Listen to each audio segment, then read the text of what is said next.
Hi, Assalamualaikum and greetings students. Welcome to MKT 243 Fundamentals of Marketing. My name is Miss Ardiana Mazwaraldah binti Amir Abdullah. I'm going to be your lecturer for this semester. So are you guys ready for the first chapter in this MKT 243? Alright. First thing first, I'm going to show you the course content, which basically these are the chapters that we are going to learn throughout these 14 weeks of the semester. And yes, we are going to do it all the way ODL way. Alright, so just bear with me, and if let's say you have any questions, please ask the questions in the comment box below, or if you are so shy to put your questions there, please ask the questions in your Telegram group. Okay, so for today we're going to do the first chapter, which is the introduction. So let's get started. In this chapter, which is called Introduction to Marketing. Now, we're going to learn on the definition of marketing and marketing mix, which basically in this definition, we're also going to look into the exchange process as well as the elements of marketing mix.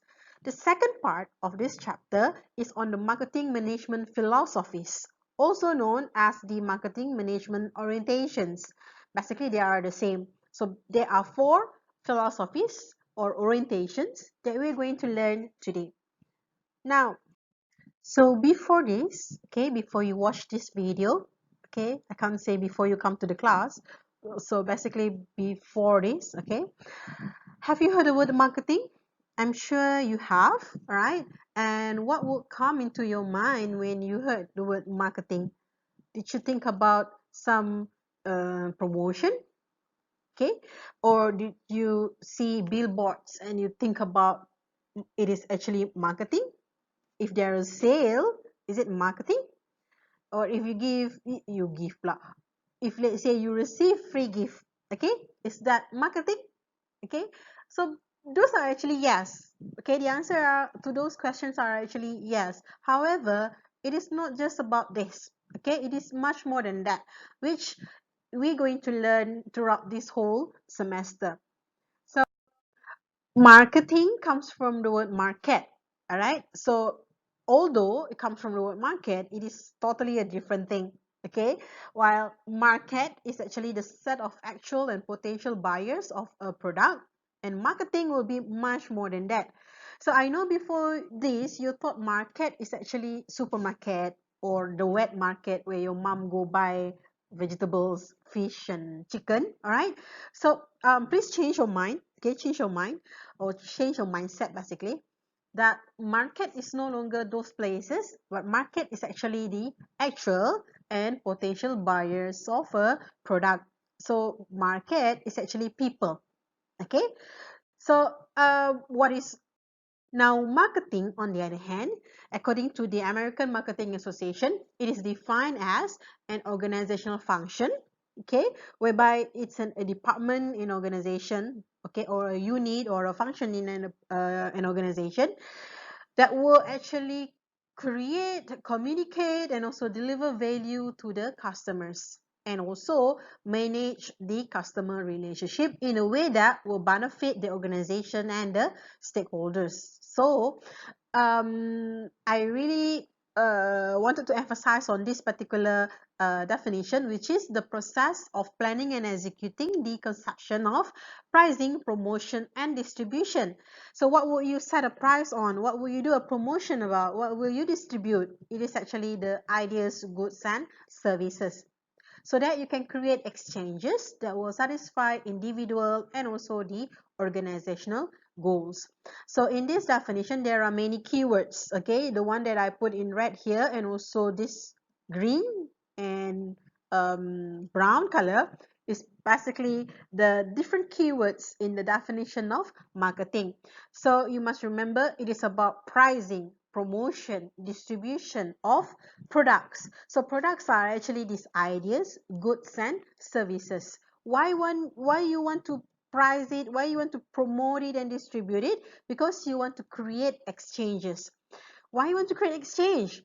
Okay, so that you can satisfy the individual, which is your market, and also your organization in a way that when you are able to sell the product, you can get the sales. From sales, you will generate your profit. All right. So, like I mentioned, you are going to know about this marketing mix. So basically, this marketing mix are those that I have mentioned in the definition just now. Remember, pricing, there is the price, okay? You want to promote it in the promotion, okay? And then in terms of distribution, it is about the place. And what are you going to price, promote, and distribute? You're going to promote and put a price and distribute your product. So products are your ideas, goods, and services just now. So this marketing mix are well known as the 4Ps. Why is it 4Ps? Because there are 4P here: product, place, promotion, and price. And it doesn't matter in which order that you want to mention. If the questions will ask you what are the marketing mix, so you can start with either the place, promotion, price, and product, or you can start with any combination. All right, so there's no sequence in telling what are the marketing mix. So let's first look at the product. What is product? Product could be anything, okay? Anything that can be offered to a market for their attention, acquisition, use, or consumption that might satisfy a want or a need, okay? So it can be wants or needs. Do you know what is the difference between wants and needs?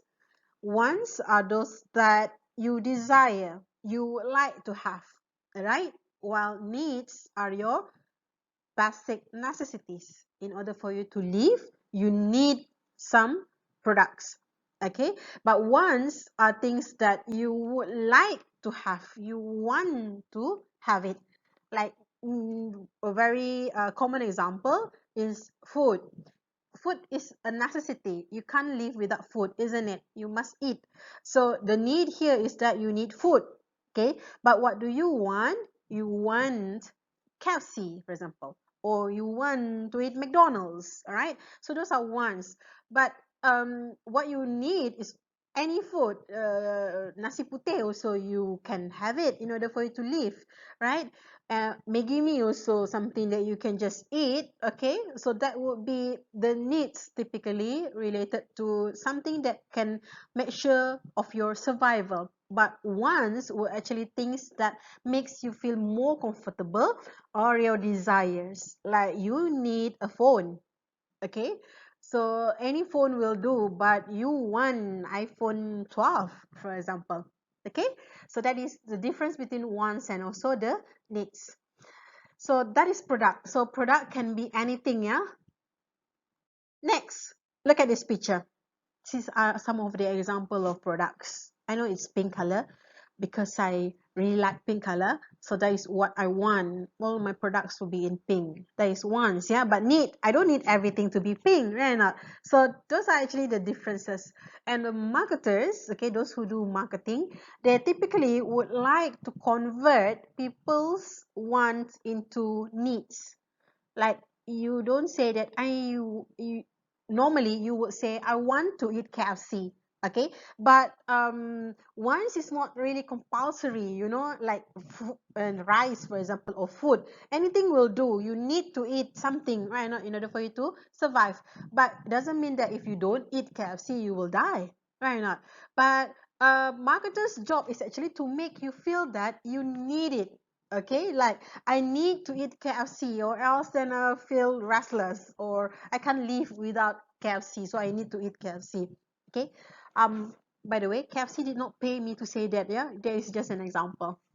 Okay, move on. These pictures. What do you see here?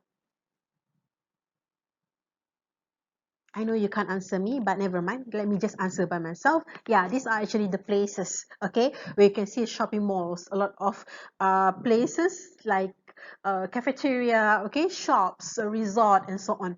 So these are actually a place whereby you putting the products in the market through marketing channels. All right, remember place is about the distribution just now, okay? So distribution is related to these marketing channels, whereby it is a set of interdependent organizations involved in the process of making a product or service, okay, available, okay, be it online or offline, for the use or the consumption of your market. Okay, this will be the another example. Okay, like services. Okay, those places not only just a place where you go and buy the product, but also could be a place where you acquire the services, like you go to a tailor, right? You go to a coffee shop, right? To a bakery, you get some services and market. Okay, as well as online. Okay, not only just offline but also online. So moving on to the third P, which is the price. Now, price is the amount of money charged for a product or the sum of the values that consumers will exchange for the benefit of having or using the product. So basically, if iPhone 11 12 is priced at 999 US dollar, that will be the amount of money that is charged for you to have the iPhone. And in order for you to acquire that iPhone, you must have that $999. Okay, so what you do is that you exchange. You give the money to Apple and you get the product so that you will be able to make use of the benefits of the product. Okay, and lastly, the fourth P, okay, in the marketing mix is the promotion. So promotion involves activities, all right, that support or provides active encouragement for the furtherance of a cause, a venture, or aim. It comprises the all tools in promotion mix. Okay, can you change the word marketing mix in your slides to the promotion mix? Okay, um, the tools in promotion mix are advertising, personal selling, publicity, and sales promotion. We are going to learn this further in chapter 9 later on. Now, I hope you remember, okay, what is the definition of marketing just now. So it's actually the process of planning and executing. What will you plan? What will you execute? The concept of 4 P's. Okay, the price, promotion, and placement or the distribution of your products, which is ideas, goods, and services to create exchanges that will satisfy individual and also organizational goals. So now let's look at the concept of exchange. What is exchange? Okay, when you say exchange, it is something that you give up, right, in order to receive something else that you would rather have. All right, for example, you are hungry. Okay, so you are hungry and you have money, 10 ringgit. Do you eat that 10 ringgit? Will it actually benefits your stomach? No, right or not? So you have 10 ringgit and you will give up that 10 ringgit in order for you to buy McDonald's. So that McDonald's can give you a burger, for example. So that burger is something that you would rather have than that 10 ringgit. Okay, so that is when you exchange, where of course the common medium of exchange is money. Okay, there are some other circumstances whereby countries they do barter trading. Okay, where they don't use money but rather they use some commodities, right? Like you exchange palm oil and aluminium, okay, or rubber and also gold, okay, that kind of thing do considered as the medium of exchange. But in this modern world, okay, and typically most of the time we will use money, of course with different currency. Okay, so this is important, the 5 conditions that must be satisfied for an exchange to take place. Okay, so this is in order for you to do exchange, okay, there must be at least 2 parties. Yeah, like you cannot exchange with yourself. Okay, when you exchange with yourself, that is considered as change. Like you change your clothes, okay, you change your pants, you change your shoes with yourself, but those things are actually belongs to you. So that is not considered as exchange. So exchange must be with someone else, okay, or another party. Okay, at least 2 of them. It can be three party, okay, whereby you typically known as hire purchase, whereby it involves 3 parties in order for you to buy things. For example, buying car. Okay, so there is 3 parties. or 4 parties, can be more than that, okay? But at least there must be 2 parties in order for exchange to take place. Second, each party has something that might be of value to the other party, okay? That means I value your money and you value my burger, for example. So I sell to you burger because you would rather have that burger, and I don't want my burger. I already make burger for you and I want your money. So I value your money while you value my burger for your lunch or for your dinner. Okay, so that is when it must have something that is value to each other. Okay, next, each party is capable of communication and delivery. So it is important that each party are able to tell what they want to have and must have a delivery method.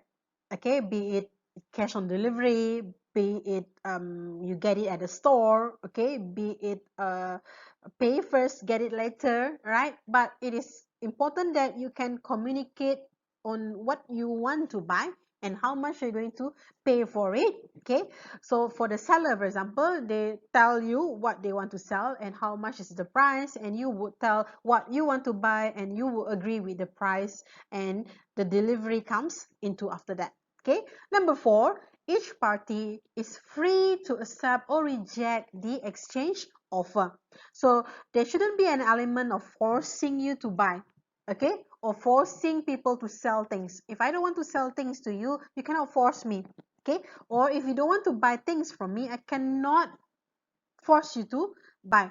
So there should be a freedom of accepting or rejecting the offer, or else then exchange will not take place. And fifthly, each party believes it is appropriate or desirable to deal with the other party.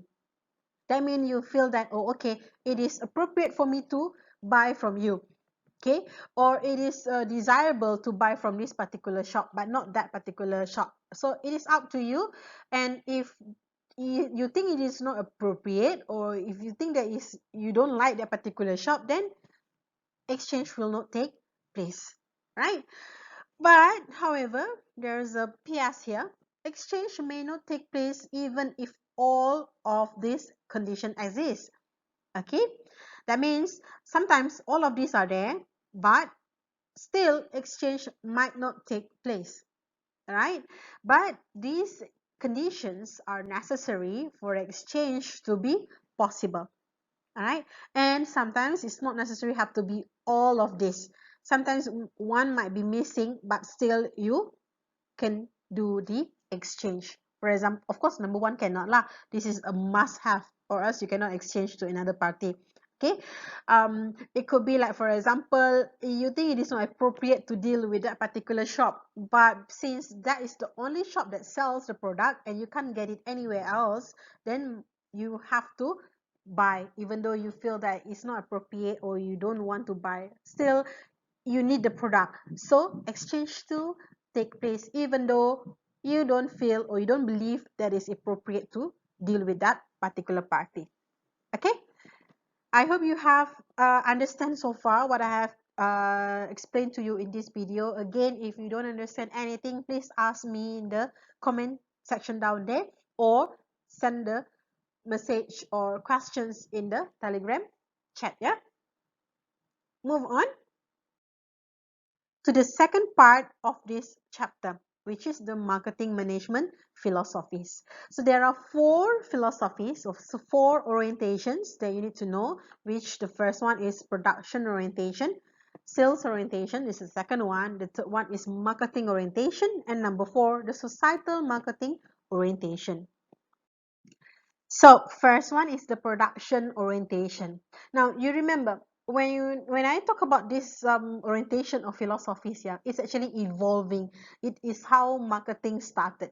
Okay, first it was started with production orientation. The theory, okay, the concept of marketing, it is about production. That means they focus on internal capabilities of the firm rather than on the desires and needs of the marketplace.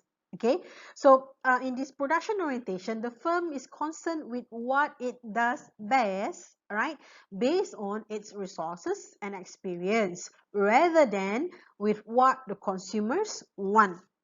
Okay, because I know how to produce the product, so I sell the product.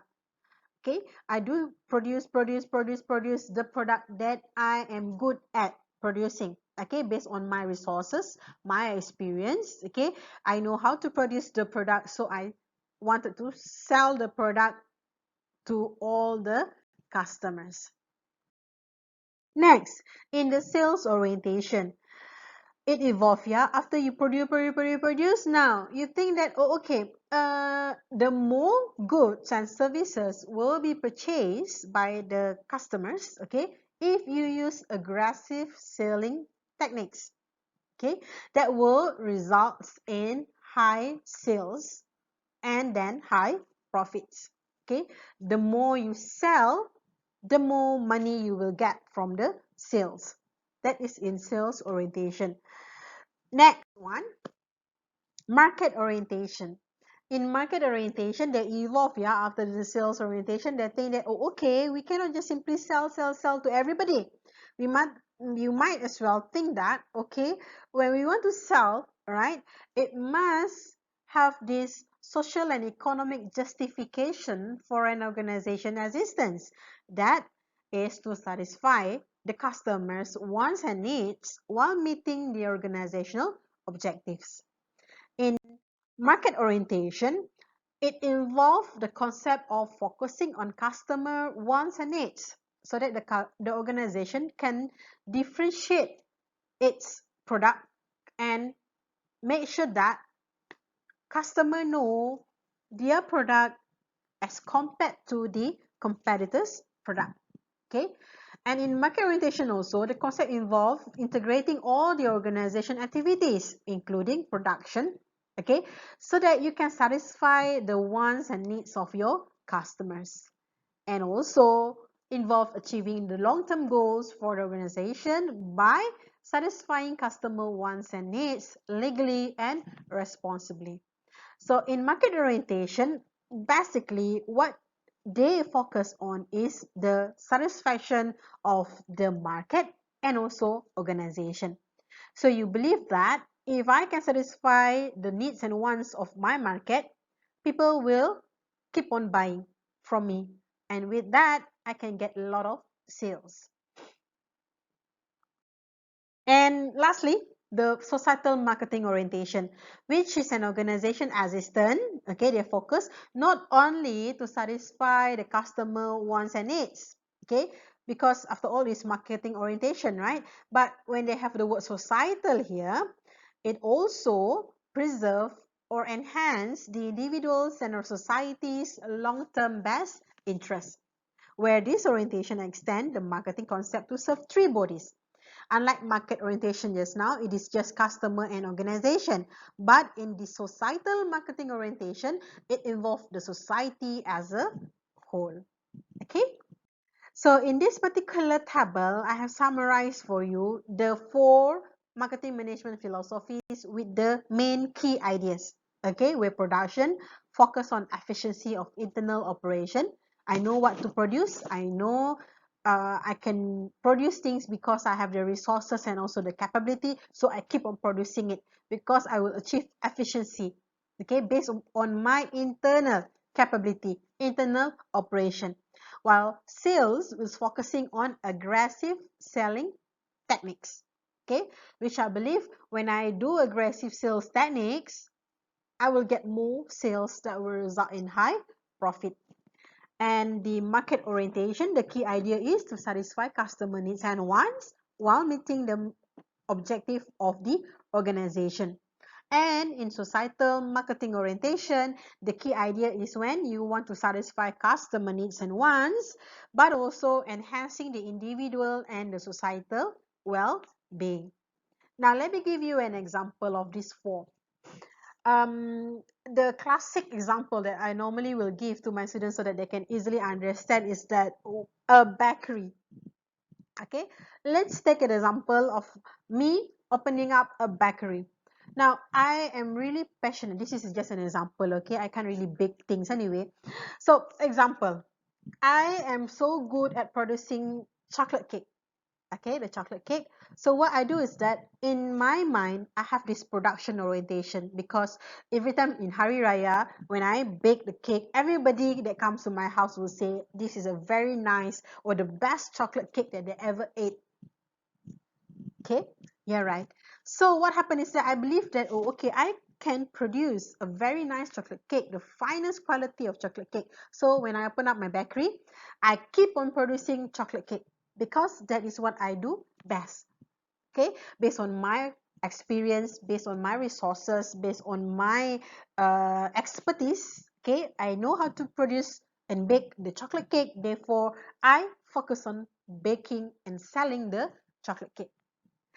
Okay, as I bake a lot of chocolate cakes, okay, I don't really care what my customer wants. All right, if they come to my shop and say, Miss, do you have a cheesecake? I say, oh no, I don't produce cheesecake because I don't know how to produce it.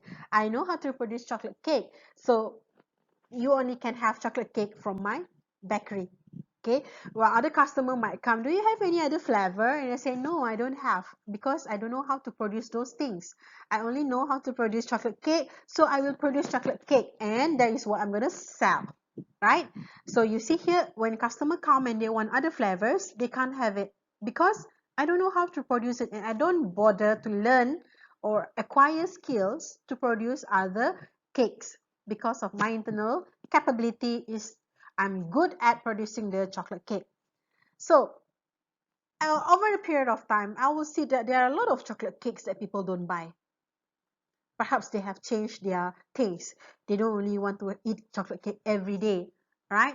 So next, I move on to sales orientation, because I will believe that if I use aggressive selling techniques, okay, aggressive sales techniques, people will buy. Now, instead of just selling at my shop, okay, I start to be more aggressive. No, I don't punch people or force people to buy the chocolate cake. But what I do is that I market, or I distribute my chocolate cakes to a lot of other marketplaces.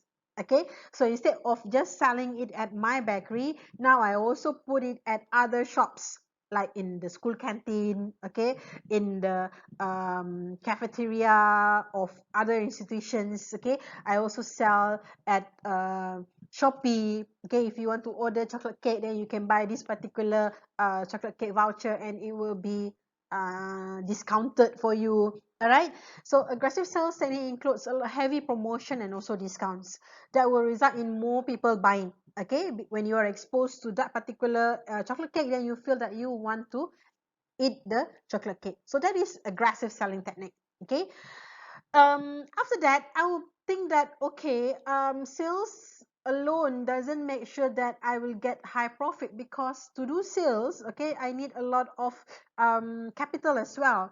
Like, it's not just it's not cheap for me to go to one place to another place, because I sell at many places, right?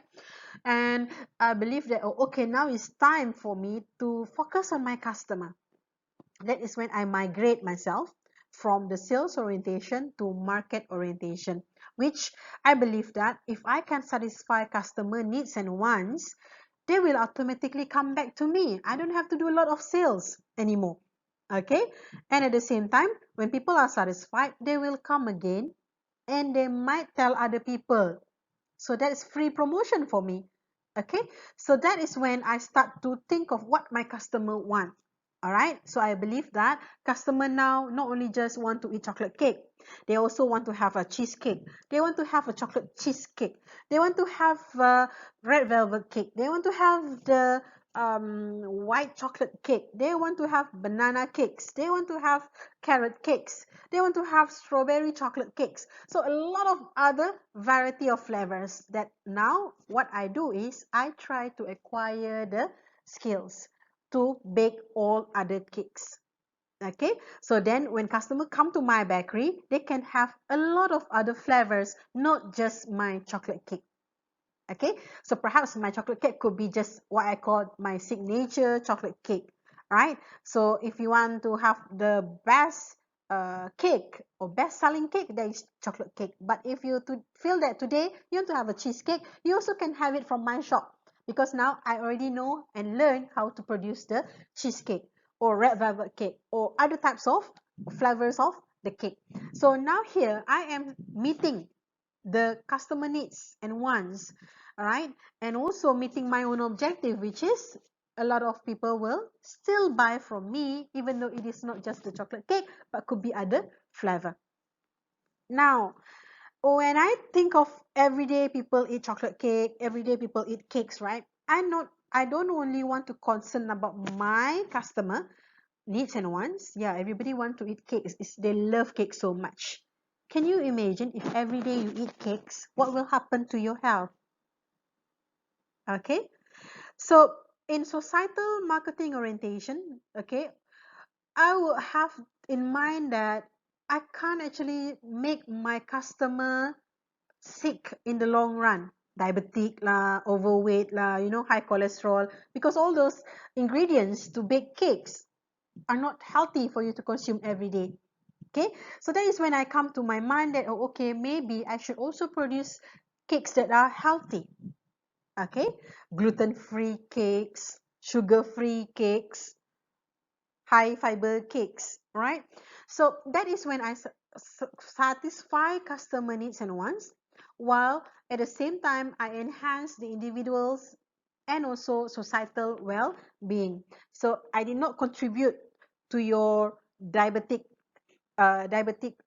disease, or I will not make you overweight all the time because of you eating my cakes. So I feel responsible if somebody gets sick because eating my cakes. All right, so that is when I change, okay, or evolve from production orientation to sales, market, and the societal orientation. Okay, so I hope you understand now on the orientations of the marketing management. So typically, the questions that will be asked to you is to differentiate. Okay, differentiate between the sales and also marketing orientation, and you can actually explain in a way that how organization is being focused. Okay, the firm's business, what do they do, for whom, the primary profit goal, and also the tools to achieve the orientation. And typically, they will always ask you to differentiate between sales orientation and market orientation. You can read through this, okay, one by one, which is basically when you talk about the organization focus, okay, it is tend to be inward, but market orientation, it is outward. That means it is about the customer. Sales is about yourself, right? While market orientation is about the customers. All right. So we have finished chapter 1. Like I told you, marketing affects your everyday life, right? So I hope you'll be able to understand this first chapter. And if you have any questions, or is there any topics or part of these slides that you don't understand, please, okay, you kind of expect me to know whether you can really understand the whole thing or not. I will only know if you ask me questions. So please do ask me questions so that I can explain further. Okay, so if you have no other questions, I'll see you all in the next video for chapter 2. Thank you guys. Bye.